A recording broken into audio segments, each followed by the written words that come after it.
बेंगलुरु के पुलकेशी नगर असेंबली हलके में एमएलए अखंड श्रीनिवास मूर्ति ने डेवलपमेंट वर्क्स का जायजा लिया, लोगों से बातचीत की, मसले मसाइल को हल करने का भरोसा दिया।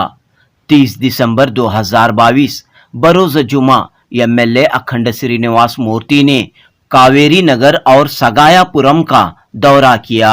यहां के लोगों ने शिकायत की कि पीने का पानी वक्त पर नहीं आ रहा है, पानी सप्लाई करने वाला अमला लापरवाही बरत रहा है।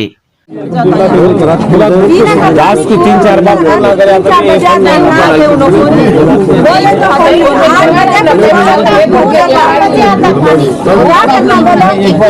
कर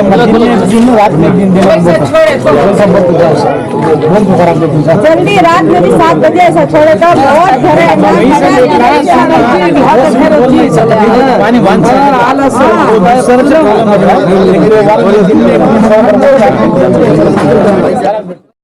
अवाम की इस शिकायत को एमएलए अखंडा ने गौर से सुना और फौरी तौर पर मुतल्लका अहलकारों से कहा कि वो वक्त पर पानी फराहम करें।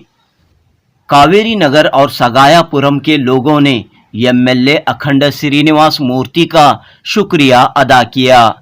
पेश है जुनूबी न्यूज की रिपोर्ट। आज साहब आप यहाँ पर आए हैं, यहाँ के बड़े प्रॉब्लम से आवाम आपसे बातचीत की है, क्या प्रॉब्लम फेस किया? यहाँ का प्रॉब्लम पानी का है। हाँ, और जरा बोरे का प्रॉब्लम है, सैनिट लाइन का है। हाँ सर, 3 भी क्लियर कर गए। हाँ, तो क्लियर करके बाद में रोड डाल को देते। सब यहाँ के बच्चे बहुत बैकवर्ड क्लास हैं। मुझे मालूम है, मैं 15 साल से यहाँ आपको जा रहा है, यहाँ से काम भी चल रहा है, काम भी करा हो इस तरह से पूरा काम भी चलता है, काम भी करा दे तो पूरा हमको अच्छा होगा। तो पीने का पानी भी कर रहा है। एमएलए अखंड श्रीनिवास मूर्ति